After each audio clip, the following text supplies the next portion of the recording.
မေတ္တာဓာတ်6မျိုးရအောင်ယူပြီးဘဝကိုနေထိုင်ပါတဲ့မေတ္တာဓာတ်ဘယ်နှမျိုးနံပါတ်1ကအရှိရက်ကမေတ္တာဓာတ်ကိုရအောင်ယူရမယ်ပြောကြည့်ပါအရှိရက်ကမေတ္တာဓာတ်ကိုရအောင်ယူရအရှိရက်ကမေတ္တာဆိုတာဘာကိုရည်ညွှန်းတာလဲလို့ပြောရင်မိဘရဲ့မေတ္တာတဲ့ပြောကြည့်ပါမိဘရဲ့မေတ္တာကိုကသာသမီဖြစ်နေရင်မိဘရဲ့မေတ္တာခန်းချောက်မသွားဘူးလို့တယ်မေတ္တာမိဘရဲ့မေတ္တာတွေစီးဆင်းဖို့ကိုယ်စီကိုမေတ္တာဓာတ်တွေဝင်နေဖို့လိုသလားမလိုဘူးလားလိုတယ်ငါသားလေးကြီးပွားပါစေချမ်းသာပါစေငါသမီးလေးကြီးပွားပါစေချမ်းသာပါစေဒီလိုလိမ်မာတဲ့သားလေးတွေသမီးလေးတွေဆင်းရဲဒုက္ခလွတ်ကြပါစေဆိုတဲ့မိဘရဲ့မေတ္တာဓာတ်တို့သူတော်စင်တို့မှာလိုသလားမလိုဘူးလားလိုတယ်မိဘနဲ့အစင်မပြေတဲ့သားသမီးကလည်းရှေ့ရောက်ဖို့လွယ်ရဲ့လားမလွယ်ဘူးချို့မိဘကိုပြန်ပြောတာမျိုးမိဘနဲ့ပြဿနာတက်တာမျိုးမိဘနဲ့စကားမပြောနိုင်မခေါ်နိုင်ဖြစ်တာမျိုးဒါမျိုးတွေမရှိဘူးလားအေးအဲ့ဒါကြောင့်မို့ဟန်နေမန်နေမလုပ်ဖဲနဲ့ကိုမိဘနဲ့ပတ်သက်ပြီးတက်နိုင်တယ်မြတ်မိဘရဲ့မေတ္တာဓာတ်ကိုရအောင်ယူရမယ်တဲ့ပြောကြည့်ပါ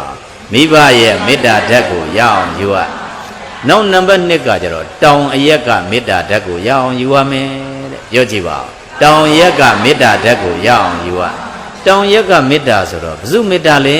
လို့ပဲဆရာသမားရဲ့မေတ္တာဘု து ရဲ့မေတ္တာဆရာသမားရဲ့မေတ္တာအေးဒီနေရာမှာတပည့်နဲ့ဆရာနဲ့တပည့်နဲ့ဖြစ်နေရင်လေ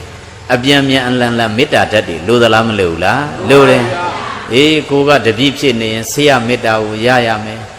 ကိုယ်တိုင်ကဆရာဖြစ်နေရင်လေဘု து မေတ္တာရရတပည့်ရဲ့မေတ္တာကိုရဖို့လိုသလားမလိုဘူးလား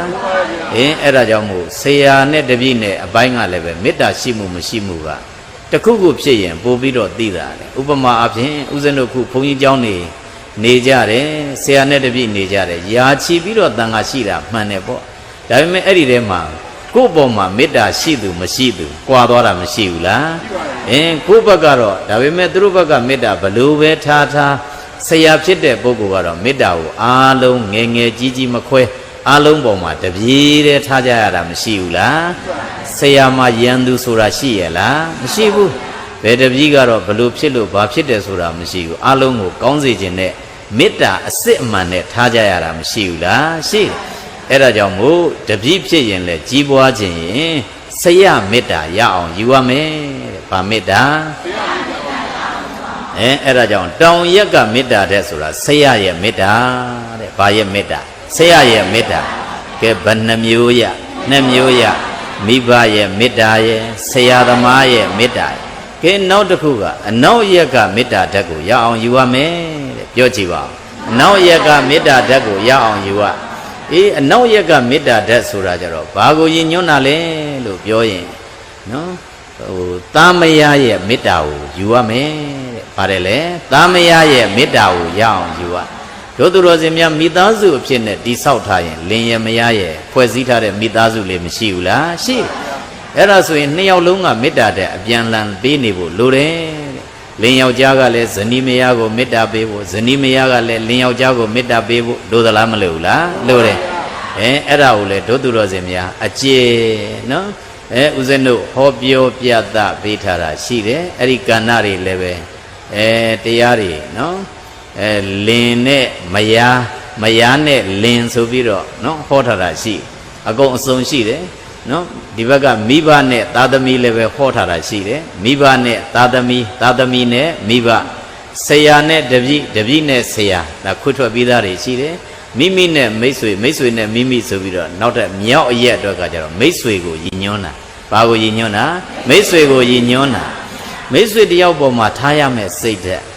ကိုကမိတ်ဆွေပေါ်မှာဘာတွေလုပ်ပေးရမလဲအဲ့ဒီကိုလုပ်ပေးတဲ့မိတ်ဆွေကလည်းကိုယ့်ပေါ်ကိုဘာပြန်လုပ်ပေးရမယ်ဆိုတာကိုလည်းအကျေဟောထားတာတွေရှိတယ်အဲ့ဒီမိတ်ဆွေရဲ့မေတ္တာကိုလည်းရအောင်ယူဖို့လိုသလားမလိုဘူးလားလိုတယ်အဲ့ဒါကြောင့်မို့မြောက်အရက်ကမေတ္တာဓာတ်ဆိုတာမိတ်ဆွေရဲ့မေတ္တာတဲ့ဘာရဲ့မေတ္တာမိတ်ဆွေရဲ့မေတ္တာကဲဘယ်နှမျိုးရနော်မိဘရဲ့မေတ္တာဆရာသမားရဲ့မေတ္တာသားမယားရဲ့မေတ္တာမိတ်ဆွေရဲ့မေတ္တာကဲနောက်တစ်ခုကကြတော့အောက်အရက်ကမေတ္တာဓာတ်တဲ့ပြောကြည့်ပါဦးအောက်ရက်ကမေတ္တာဓာတ်အောက်ရက်ကမေတ္တာဓာတ်ကိုလည်းရအောင်ယူရမယ်အောက်ရက်ကမေတ္တာဓာတ်ဆိုတော့ ဘာကိုဆိုလိုတာလဲလို့ပြောရင်လက်အောက်ငယ်သားရဲ့မေတ္တာတဲ့ပြောကြည့်ပါလက်အောက်ငယ်သားရဲ့မေတ္တာတို့သူတော်စင်များလုပ်ငန်းကြီးကြီးမားမားလုပ်လာရင်ကို့မှာလက်အောက်ငယ်သားအလုပ်သမားတို့ဒါမျိုးတွေမရှိဘူးလားရှိအဲ့လိုမျိုးရှိရင်ကိုကအလုပ်ရှင်နဲ့အလုပ်သမားဖြစ်နေရင်လေအလုပ်ရှင်ကနေအလုပ်သမားပေါ်မှာလုပ်ပေးရမယ်တာဝန်ဝတ္တရားတွေရှိတယ်ဒီတိုင်းပဲတို့သူတော်စင်များအလုတ်သမားကလည်းအလုတ်ရှင်ပေါ်မှာပြုလုပ်ပေးရမယ်တာဝန်တရားတွေမရှိဘူးလားရှိအဲ့ဒီတာဝန်တရားတွေကြည်ပြွန်နေတယ်ဆိုရင်လည်းပဲအဲ့ဒီပုဂ္ဂိုလ်တွေကပို့ပြီးတော့ကြီးဝါမှုတိုးတက်မှုအောင်မြင်မှုတွေရတယ်တဲ့ကဲစုပေါင်းရင်ဘယ်နှမျိုးရ5မျိုးရကဲနောက်ဆုံးတစ်မျိုးကတော့အထက်အရက်ကမေတ္တာဓာတ်ကိုရအောင်ယူရမယ်တဲ့ပြောကြည့်ပါဦးအထက်ရက်ကမေတ္တာတဲ့ဆိုတော့ဘာရဲ့မေတ္တာတုံးဆိုယရဏ3ပါးရဲ့မေတ္တာတဲ့ပါတယ်လေယရဏ3ပါးရဲ့မေတ္တာဖရာရဲ့မေတ္တာတရားရဲ့မေတ္တာသံဃာရဲ့မေတ္တာလို့သလားမလို့လားလို့တယ်အဲ့ဒီယရဏ3ပါးရဲ့မေတ္တာကိုရအောင်ယူရမယ်တဲ့အဲ့ဒါကြောင့်မို့စုပေါင်းရင်လောကသားတယောက်ကြီးပွားခြင်းတိုးတက်ခြင်းအဲ့ဒီမေတ္တာတဲ့6မျိုးရအောင်ယူပါတဲ့ဘယ်နှမျိုးအရှိရက်ကမေတ္တာဓာတ်ဆိုတာဘာကိုရည်ညွှန်းတာတောင်ရက်ကမေတ္တာဓာတ်ဆိုတာအနောက်ရက်ကမေတ္တာဓာတ်ဆိုတာမြောက်ရက်ကမေတ္တာဓာတ်ဆိုတာအောက်ရက်ကမေတ္တာဓာတ်ဆိုတာအထက်ရက်ကမေတ္တာဆိုတာအဲ့ဒါကြောင့်မို့ကိုကအလေကောင်မှနေပြီးတော့နဗီပပလေကမေတ္တာတွေကိုလွှမ်းခြုံထားဖို့လိုသလားမလိုဘူးလားကိုကအလေကနေအရှိဆိုရင်မိဘရဲ့မေတ္တာကအပြည့်တောင်ဘက်ဆိုရင်ဆရာသမားရဲ့မေတ္တာကအပြည့်အနောက်ဆိုရင်သားမယားရဲ့မေတ္တာကအပြည့်မြောက်ဆိုရင်မိတ်ဆွေရဲ့မေတ္တာကအပြည့်အောက်ရဲ့ဆိုရင်ငါသားရဲ့မေတ္တာကအပြည့်အထက်ဆိုရင်ကိုကဘယ်မှာရှိတာအလယ်မှာရှိပြီလားမေတ္တာတွေပပလဲပေးနေတာမရှိဘူးလားလောကမှာကြီးပွားခြင်းတိုးတက်ခြင်းချမ်းသာခြင်းဘဝလေးကိုတန်တန်ပြန့်ပြန့်နဲ့ကိုယ်ဘဝလေးကိုကြီးပွားတိုးတက်မှုတည်တည်ငြိမ်ငြိမ်နဲ့ကြီးပွားတိုးတက်အောင်မြင်တဲ့ပုဂ္ဂိုလ်ဟာအဲ့ဒီမေတ္တာတဲ့6မျိုးကိုရအောင်ယူရမယ်တဲ့တို့သူတော်စင်များမှတ်သားထားဖို့လိုသလားမလိုဘူးလားလိုတယ်မှတ်သားထားပြီးရင်နောက်ကဘာလုပ်ရလိုက်နာကျင့်သုံးမှုလုပ်ဖို့လိုတာပေါ့ဟုတ်တယ်မလားလိုက်နာကျင့်သုံးရမယ်တက်နိုင်သမျှလိုက်နာကျင့်သုံးရင်အဲ့ဒီပုဂ္ဂိုလ်ကတဖြည်းဖြည်းနဲ့ကြီးပွားတိုးတက်လာမှာသိကြတယ်ဟုတ်တယ်မဟုတ်လား